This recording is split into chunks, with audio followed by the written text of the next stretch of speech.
adsense folks. Next up, of course, is Jeremy Shoemaker, who's now going to tell us all how to be millionaires in, what, 30 days, I'm expecting.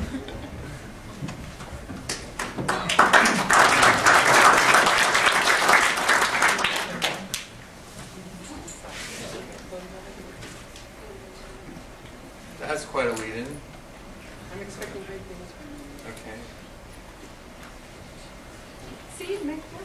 Okay, so making money with contextual advertising. My name is Jeremy Shoemaker. I have a blog at ShoeMoney.com. This presentation is based pretty much on my personal experience with using mostly Google AdSense, but I have used YPN as well.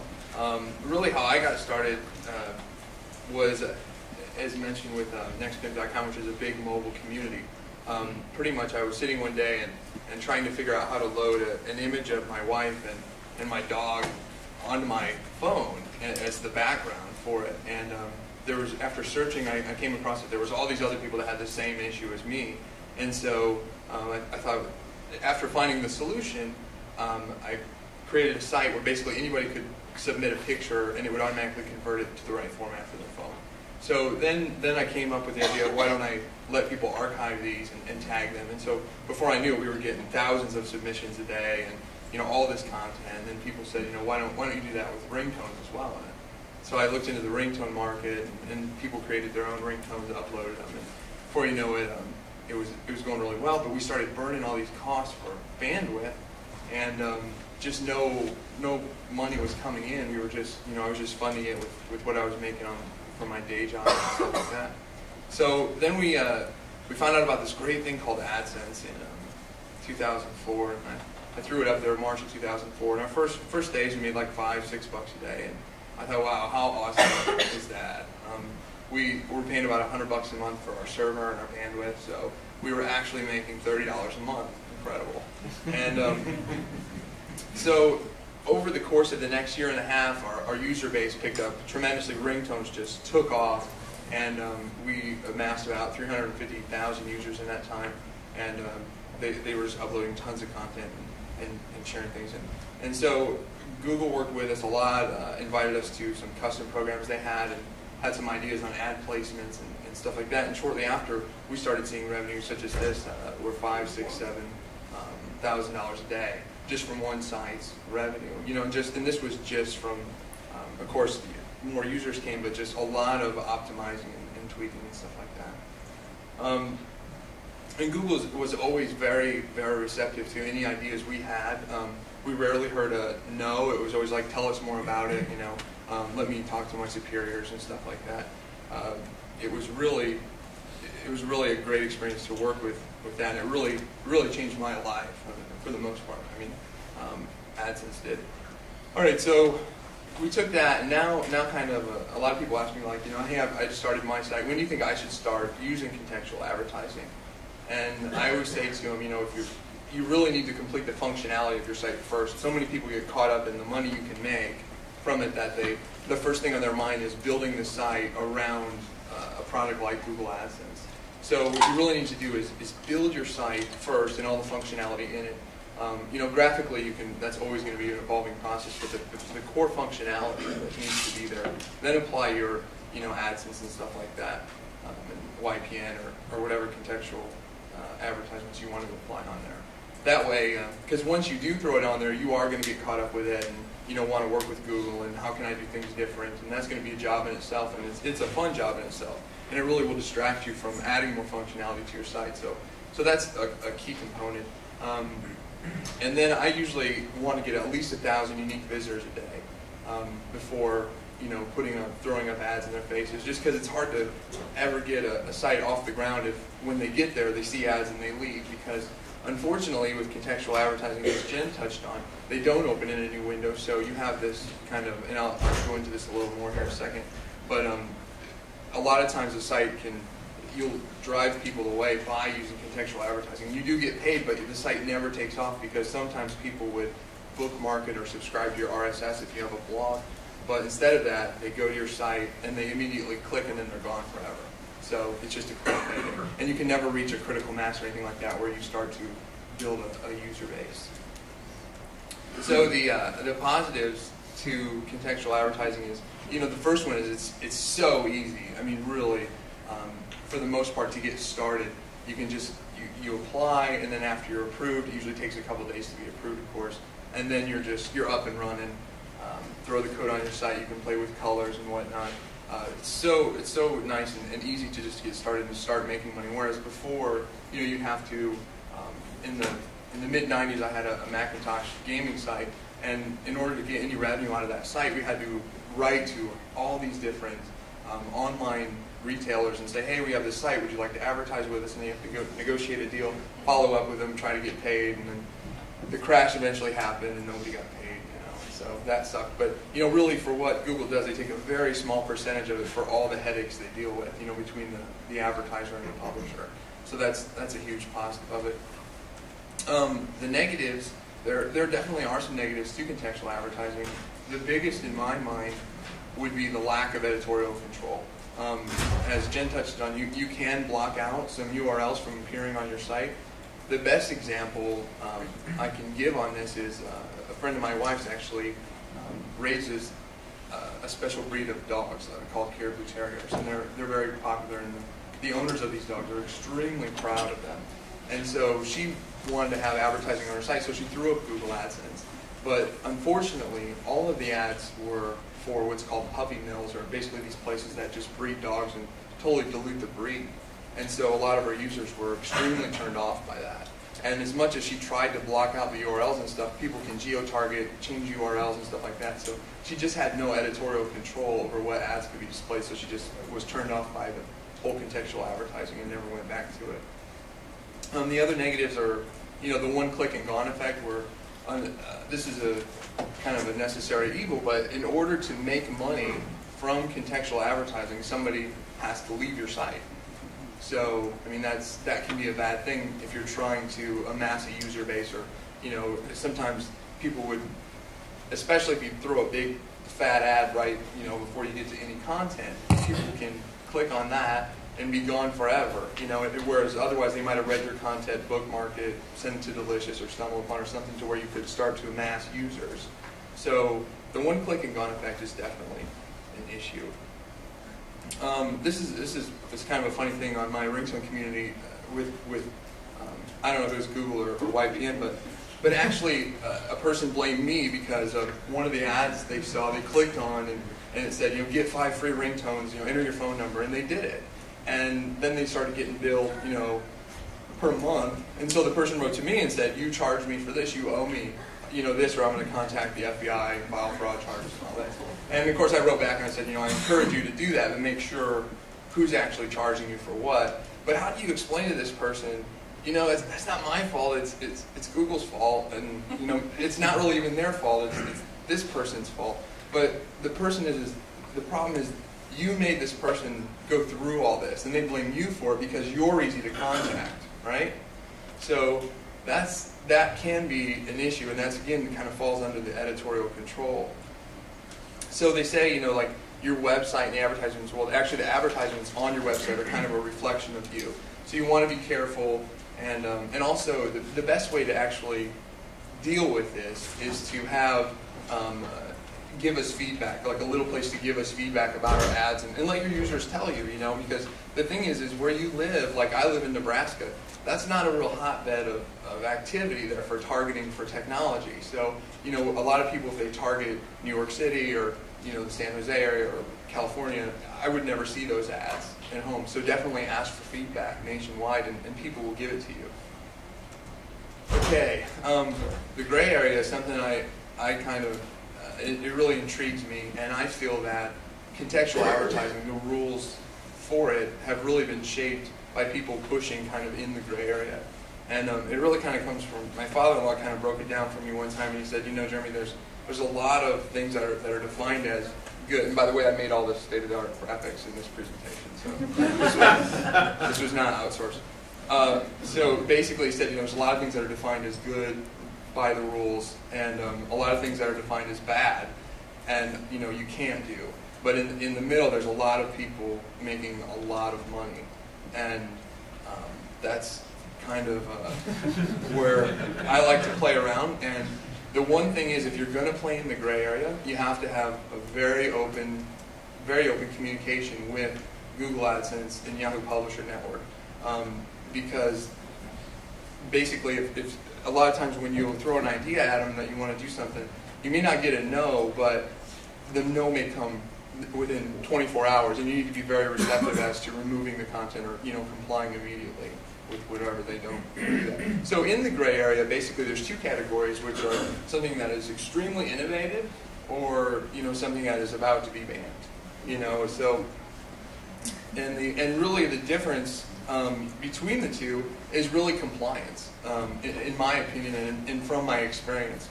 I've done some things and been warned, like being that we let a lot of people upload content. One time a person uploaded some adult wallpapers and stuff like that, and we had editorial controls, but they failed, and some of them seeped through, and so we received a warning from Google. We removed the content within 24 hours, but I was really worried that we would have been banned. But so I think you need to keep a good compliance record. This was once something that was considered in the gray area. A lot of people did really well with it, putting images next to their ads. But now both Yahoo and Google have notified me this is no longer allowed, and now they've made it official in their terms of service. I believe both of them have that. This is definitely not allowed to place images next to your ads to draw attention to them. And people like this are some of the reasons is why people went a little overboard on some of these. Obviously, this was never allowed, but this was something that somebody did do, and somebody took a screenshot and placed it on a forum. Of course, I think it's a great example of something that would never ever be allowed. So what is kind of in the gray area now with what people are doing, it's mostly design related, in my opinion. Like this is like a nice spiral design around Google AdSense.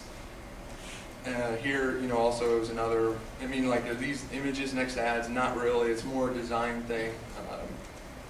Not too great. This is there's up the top. If you can tell, there's a nice shadow background. It really blends in well. I wish I could have got more of the actual site on here with some clarity, but you can see it's a nice shadow and stuff like that. People are doing. The biggest gray area right now with contextual. With making money in contextual things, I would say is the arbitrage.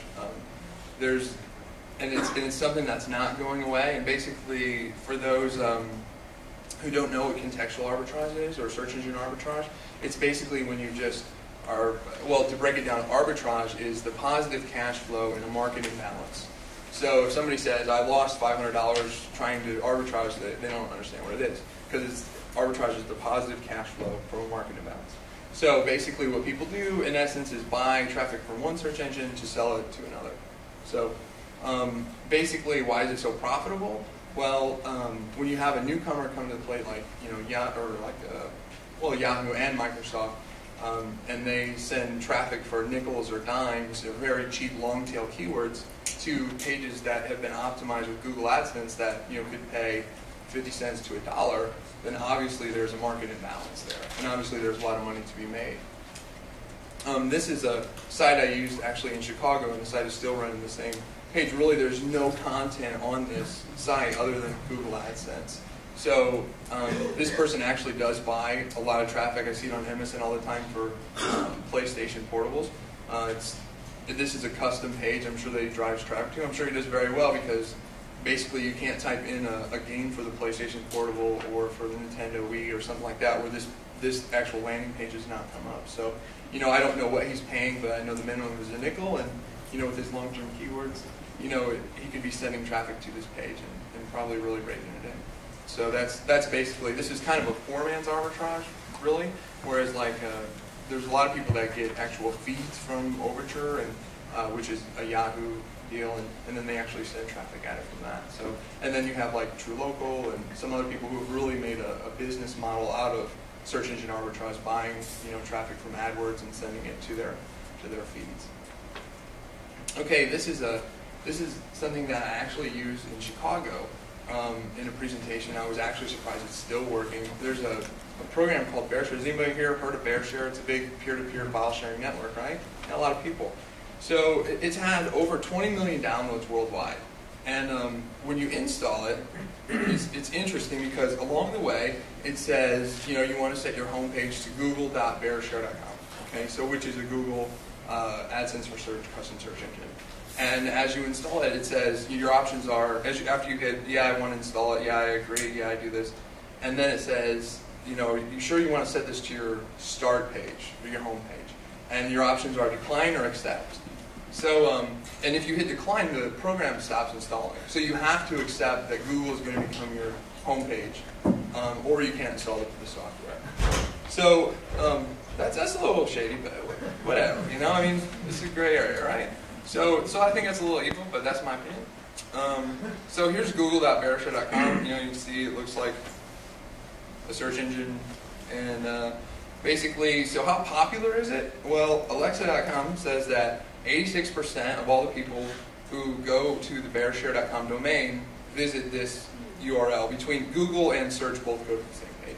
So I don't know if they had to stop using Google or not. So I thought, hey, this is pretty sweet, right? So, if they have 20 million downloads worldwide, and let's say, I don't know, 10 of those people a day search, that's a lot, and then some of them click on ads and whatnot. That's quite a lot of money to be made there. So basically, I emailed Google and I just said, hey, how do I do this? Because this is pretty awesome. And they wrote me back and said, well, they've modified the code, and this is a really paraphrasing because you can't quote them directly. So I said, they said, they had modified the code, and that's not allowed. And so I said, oh, crap, I think I just rained on this guy's parade. And I think he's out of Brazil, the guy that owns it, so I thought there's never going to be allowed in that country ever again. But just before I came down here, I actually went to search.bearshare.com, and in fact, it is still running with Google AdSense, and you can actually see, this is the actual results page for ringtones. And when you search for it, out of these, before the fold, there's 1, 2, 3, 4, 5, 6, 7, 8 results, and only one of them is an organic result. So the rest of them are all paid. So basically, out of the 8 results that Google shows for this guy's, spyware embedded, whatever you want to call it, adware embedded thing, 7 of the 8 he gets paid on if you click. So I'm sure he's doing pretty well. I'm sure everybody's making money from it. It's a little, I say, gray area. So I presented on this in Chicago, and I actually blogged about it as well, and it's still going strong. And they've switched. They were originally using Google AdSense, but then after I wrote, then they switched to Ask, which was powered by Google. Now it's back to purely powered by Google. So, and looking for the source code. So, are people really getting banned? Well, how many people here have ever been just have a fear that someday they're going to get banned?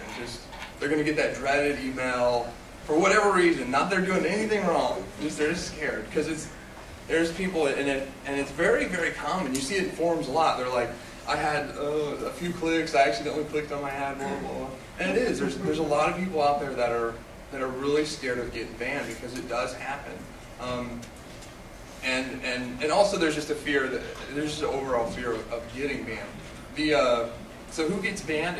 It really kind of depends. Like I say, I think if you've got a record of compliance and working with Google and showing that if there's a problem on your site and you comply very fast with it, or you don't take 2 weeks to respond to an issue or something like that, then I think also it depends on the severity. Like obviously if it's your home IP that you log in and check your account from, it's got 20 clicks in 1 hour. That's an issue, So obviously, other than being stupid, I think there's some depending factors. Like, I personally believe there's probably, and maybe this is just, I think there's probably a case file from every correspondence you've ever had. And as long as there's a correspondence of great compliance, as Jen said, you don't want to have repeating issues over and over and over. But if there's an issue and you solved it, and that doesn't come up, you're probably okay. So Eric Schmidt in San Jose sat down with Danny Sullivan and admitted that he clicked on Google AdSense mostly because he was interested in the ad and he just wanted to make sure everything was working okay. All right. So then, in contrast, my father, Bob Shoemaker, has a site called WhereIFish.com. It's a fishing site. He ran AdSense, and he got banned for clicking on his own ad. Rightly so. And he says, I clicked on my ads because I wanted more information about ads being displayed. and I purchased, I actually purchased products from the sites I clicked on.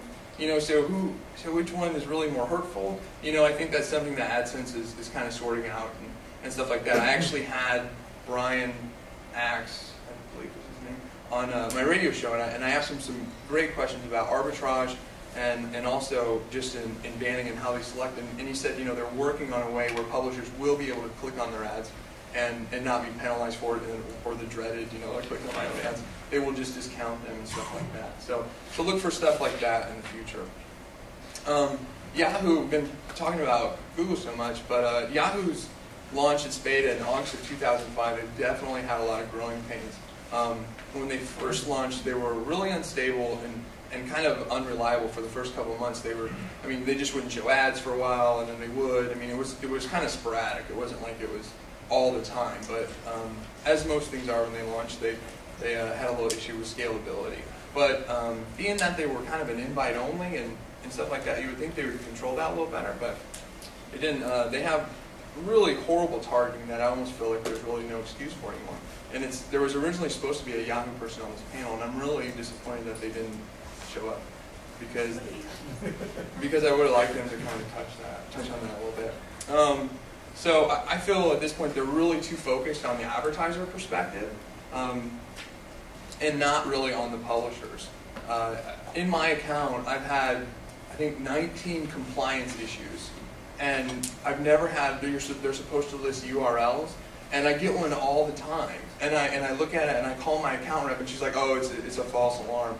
But I'm a guy who's used to, when I see a compliance issue, I want to fix it, I want to respond. I want to be that guy that they're like, yeah, he's testing stuff, we know about it. He'll, if it's an issue, he will fix it right away. And so I'm used to, when I see a compliance issue, fixing it. So when they say, oh, false alarm, when something does happen, because it probably will with this kind of sites that I run, with being that there's so much user content generated, there probably will be a compliance issue, and I don't, it's kind of like the whole crying wolf thing, so I just am not comfortable with that yet, but they're still working, they're still in beta, so working on their stuff. Just an example of targeting, this site, Buddy TV, who is a pretty popular American Idol site. As you can see, I found a page where he's running both Google and Yahoo on the same page. The ads look very similar, but you can see that the Google ad is so targeted on this exact even singer that the article is about, whereas Yahoo is targeting for Vonage, which is kind of their run of networks thing, and also their refinance of bad credit. So they're clearly not able. Their targeting technology is not even close on par with Google's. And just in my experience this is my site with nextpimp.com. Last week, Yahoo told me that they were getting complaints from publishers that this site was converting like garbage for them, and I said, oh, well, let's find out why. So we pulled it up, and sure enough, there's an ad there for used diesel fuel for your RVs, and the official Vonage, run-of-the-mill thing. So I think that partially that can be blamed on Yahoo's targeting thing, but they also called me last week and I said, do you know I'm presenting a week from now on contextual stuff? I thought that was a little weird on the timing issue, but and then they didn't show up. So I switched to Google. I said, yeah, that's fine. I'll switch back to Google, and immediately you can see every ad is targeted to ringtones. Every ad is beautifully targeted. So now we get to kind of the tools I use for contextual advertising. Analytics is your best friend. I love Google Analytics. I don't mean to be such a Google pro guy, but it works. It's simple. I know everybody's trying to launch an analytics thing, but Google's thing works great. I also love heat maps. So this is one of my biggest tips I have for anyone is heat maps. If you're going to implement contextual advertising, especially if you want to do some A and B testing, this product that I use is called Crazy Egg, crazyegg.com. And basically what you do is you just implement it. It shows you not only where people are, like for instance, I have on my blog 3 ways that people could leave a comment, but I can see right here people only use one of them. So that basically tells me that I can use that space for other things. And I also like it because the heat map tells you where the people are clicking, you know, like if they're clicking to the right or right on the middle of the image or on the left of it. So it's so useful. Unfortunately, there's an advertisement up there at the top right somebody paid for. Not many people are clicking on that, so sorry for that person. But otherwise, I mean, you know, it's very, very, very useful. So it's also important to know your CPC. It's probably one of the most important statistics you get from, and they don't exactly give you the CPC, so you have to do a little math for yourself. And basically, you just divide the number of clicks by the money and gives you your cost per click. Or I'm sorry, divide the clicks by the money. Money by the clicks. So basically, like if one pays you 74 cents per click and one pays you $1.83, the higher one would win because you're sending, less people are leaving your site and you're making more. So obviously that's a win-win. Now, that could be as a result of bad targeting and just higher paying ads too. So you kind of want to pay attention to both. But for the most part, the time you can send the least amount of people and make the most amount of money away from your site is always a great thing. So my tips, my personal tips for success is test, test, test. Always be testing, like never settle. You can never just settle for success. I mean, you just, once you find something that works, you just have to keep on it. Don't sell out. Like it can be so easy just to, once you get into Google AdSense, just throw up ads everywhere and just, you know, just be so happy. But the thing is, you'll lose users. So, you know, keep it, you know, real, I guess they say. But don't sell out. Analytics should be your best friend. Know all your stats. And also, like, we talked a little bit about getting banned and stuff. And when I interviewed Brian, he also said, you know, that's the number one thing about getting banned is if a user has statistics and notices anomalies and stuff like that, that's what they really like to see. Heat maps I use, and then keep a really open line of communication with the search engines that you're working with for advertising. Because that will be, at the end of the day, they will, I mean, they're in business to make money, you're in business to make money, and by you making more money, they make more money. So they are open to help you, they will be open to your suggestions. I think you'd be really surprised shooting them emails on ideas you have into implementing kind of ad techniques and stuff like that, so with design. So thank you very much. Everybody have a good day.